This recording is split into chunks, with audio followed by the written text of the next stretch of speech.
Então, o pessoal que está chegando agora, é o seguinte. As camadas da personalidade humana, em primeiro lugar, são um conceito criado pelo professor Olavo de Carvalho, tá? E elas são motivações diante da qual a personalidade toda se dirige. Vamos entender isso aqui direito. Então, olha só. São 12 as motivações humanas possíveis, ok? E aí a gente fala muito da quarta camada, porque é um tipo de motivação ainda muito infantil. Mas, na verdade, a maior parte dos adultos está instalado ali. Então, uma motivação, né? Então, a quarta camada é uma quarta motivação. É uma motivação para se sentir amado, se sentir querido. Tudo é autorreferente, você tá entendendo? Não é um amor pleno, um amor de sacrifício, mas é aquele amorzinho. Então, por exemplo, né? Imagina que teu chefe, ele te peça um relatório, né? Ele chega na tua sala e fala assim, olha só, você entregou aquele relatório? Aí a pessoa quarta camada já começa a se sentir, né, mal, fala assim, ai meu Deus, será que ele não gosta mais de mim, né? Será que eu não estou fazendo um bom trabalho, né? Será que ele não quer, ele vai me demitir? A pessoa começa a ficar apavorada, por quê? Porque tudo é autorreferente, tudo é muito pessoal, ela não consegue entender que no final das contas ele só quer um trabalho objetivo. Ele quer uma coisa bem realizada, ele quer o relatório, porque ele precisa do relatório, porque a fábrica precisa andar, porque a empresa precisa caminhar, né? Então, a pessoa da quarta camada, tudo fica muito subjetivo, tudo se faz, né? Todas as motivações elas são feitas dentro ali do peito dela, né? Mas de um modo ainda muito pequeno, muito diminuído. A pessoa da quarta camada não tem ainda uma dimensão de serviço objetivo, de fazer o dever independente do que ela esteja sentindo, né? Então, essa é a quarta camada que a gente fala tanto. São 12 camadas, né? Então, a quarta é essa. A quinta camada, não vou falar das 12 aqui não, tá? A quinta camada da personalidade humana é uma camada própria dos adolescentes, né? Então, uma camada, assim, uma motivação de demonstrar força. É uma motivação de provar que tem razão. Né? Então, o que o adolescente quer? O adolescente, ele debate sobre temas mais idiotas, né? Tipo um brigão, né? Um brigão sem muito fundamento. Ele não tá querendo exatamente brigar para melhorar o outro, para melhorar o interlocutor. Ele quer brigar para mostrar que ele tem força, que o braço dele é forte. Então, essa é a quinta motivação. Tem alguns adultos que são assim também. Isso já é superior à primeira, porque superior é quarta, quer dizer, a anterior. Porque a quarta é um movimento completamente subjetivo, é uma coisa que não tem muita conexão com a realidade. A quinta, apesar de ser incômoda, né, apesar de ter uma pessoa brigona, uma pessoa incômoda, claro, mas ele já está olhando para a realidade, já tem um primeiro deslocamento do seu centro para, né, fora. Então a quinta camada, ela por assim dizer, é superior à quarta, é uma motivação superior. A sexta camada, né? Talvez eu pare por aqui agora, né? Vamos ver. A sexta camada é uma camada já do homem adulto, da mulher adulta. Uma camada que é o seguinte, olha, o que importa pra mim aqui, a sexta motivação é o seguinte, o que importa pra mim aqui não é, né, ter aquele afetozinho preenchido, né?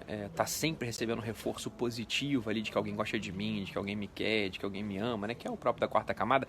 Também não é aquela motivação de mostrar que tem, né, que tem razão, que tem força, que sabe fazer, sabe sair na pancada e não apanhar, né? Que entra em debates idiotas, assim, só para, né, para provar que tem alguma razão, que é a quinta camada, não. A sexta já é do homem e da mulher adulta, já é uma camada onde o que importa é você ser útil, né? Você sair para trabalhar e ganhar dinheiro, você saber fazer algo, você saber entregar um relatório, né, como a gente estava dizendo, você saber cozinhar direito e ficar gostosa da tua comida, você não queimar o arroz, você saber dar um conselho para uma pessoa, né? Então a sexta já é a camada da utilidade, né? O sujeito ele é útil, a motivação desse sujeito é ser útil, né?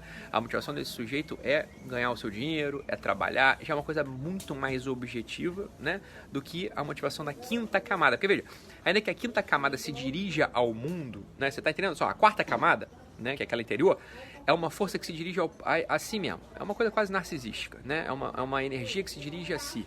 A quinta camada já é uma direção ao mundo, mas ainda fazendo referência ao próprio sujeito, tá? E a sexta camada, não. A sexta camada é uma... já faz alguma autorreferência ainda, mas não. Mas o que importa já é a referência no mundo, né? A pessoa, ela tem que conquistar um objetivo no mundo. O que importa para ela mesmo, né, é que suas ações sejam úteis, que suas ações tenham efeito. Já é uma camada do homem adulto, não é verdade? Então, a sexta, instalar-se na sexta camada é um tesão, assim, é uma coisa fantástica, né? É um sujeito que está instalado na sexta camada, ele já não tem aqueles sofrimentozinhos, né? E aqui põe no diminutivo, quase pejorativo, porque de fato são, né, do sujeito da quarta camada. O sujeito da quarta camada é aquele sujeito que ainda está aprisionado nas suas vivências de trauma, né? Então, uma coisa que a minha mãe me falou quando eu tinha 7 anos, uma coisa que meu primo fez comigo quando eu tinha 8 anos, puta, aquilo define todas as ações do sujeito da quarta camada. O que eu digo é, dá para se livrar disso. Não é abandonar o trauma, né? Não é dizer que o trauma não existiu. Não, claro que existiu, tá lá. Mas o trauma não precisa ser o eixo narrativo da sua história. né? Tem muita coisa para além do trauma, né? Então, tem muita coisa para além do trauma, né? Então, a sexta camada, por exemplo, né, é essa camada. É a camada na qual a utilidade passa a ser o eixo narrativo da sua história, passa a ser a motivação central, passa a ser o eixo em torno do qual toda a tua personalidade vai se unificando. Então, essa é a ideia das camadas, ok? Para quem está chegando agora, e todo mundo pergunta que diabo de camada é essa? Então, a camada, resumindo, né, é essa motivação em torno da qual tua personalidade se unifica, em torno da qual tua personalidade age, ok? A gente pode dizer o seguinte, a camada é a motivação do sujeito. Tudo se explica baseado naquela motivação, né? Então, a gente consegue, isso é uma tipologia muito interessante de se fazer, a gente consegue, né, mais ou menos entender as ações humanas, né, saber o que mais, quase prever, né, o que o sujeito vai fazer, se a gente tem essa tipologia na cabeça, a gente sabe a qual camada o sujeito pertence, né, e aí a gente vai entender mais ou menos como ele age, por que ele age, né, em algumas situações a gente já sabe, olha, é claro que ele vai fazer aquela situação, é claro que ele vai fazer aquilo, né, por quê? Porque ele ainda não amadureceu, não passou para a próxima camada, tá? A sétima camada já é uma camada mais complexa, né? Eu não quero falar dela. Vamos falar da oitava camada. A oitava camada ela é interessante. A oitava camada é aquela camada diante da qual é a camada na qual o sujeito se põe diante da morte. Veja, ele não se põe diante de Deus ainda. Deus não está ainda nesse jogo, exatamente, né? É claro que o sujeito pode ter religião e tal, mas não. A oitava camada é a seguinte: o cara, ele começa a pensar o seguinte, bicho, minha vida, cara, né? O que eu fiz dela? Né? Eu retifico ou eu ratifico?